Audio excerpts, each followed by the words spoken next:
ఈ జౌలి శాఖ ఎన్నికలు నిర్వహిస్తున్నారు. దీనివల్ల మీకు ఏం నష్టం వస్తుంది సంఘాలకు? ఎందుకు ఎలక్షన్ నిర్వహిస్తారు కదా! దీనివల్ల ఏమైనా ఇబ్బంది ఏర్పడుతుందా? ఇప్పుడు ఈ యొక్క సంఘాలలో ఎలక్షన్ నిర్వహిస్తుంటే వీళ్ళ వరకే వాళ్ళ కుటుంబ సభ్యులు ఒక్కొక్క కుటుంబంలో 10-12 ఓట్లు ఉన్నాయి. ఎవరు కావాలన్నా వాళ్ళ కుటుంబ పాలన అవుతుంది. నిజమైన కార్మికుని, చేనేత కార్మికునికి అదే ఊర్లో జీవిస్తుంటాడు. వాళ్ళు సంఘంలో ఉండి ఉన్న వాళ్ళు సభ్యత్వం తీసుకున్న వారు, వృత్తి మీద లేని వాళ్ళు ఇవాళ సభ్యత్వం ఉంది.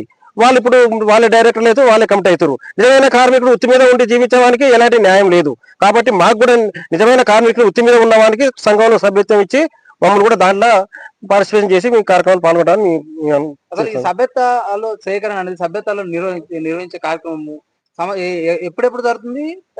ఎన్ని సంవత్సరాలకు ఒకసారి నిర్వహించాలి? ఇది ఎలక్షన్లు గత ప్రభుత్వం 12 సంవత్సరాల నుంచి ఎలక్షన్లు ఆగిపోయింది.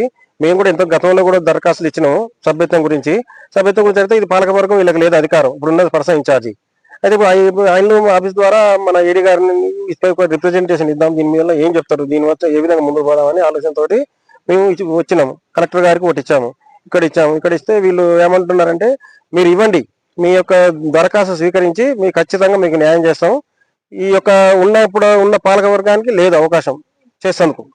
కాబట్టి మీ దరఖాస్తులు మేము తీసుకొని ఈ యొక్క కమిషన్ తో మాట్లాడి న్యాయపరంగా మీకు ఏ విధంగా రావాలో ఆ విధంగా వచ్చే ఏర్పాటు చేస్తాం. ఇక్కడ మరో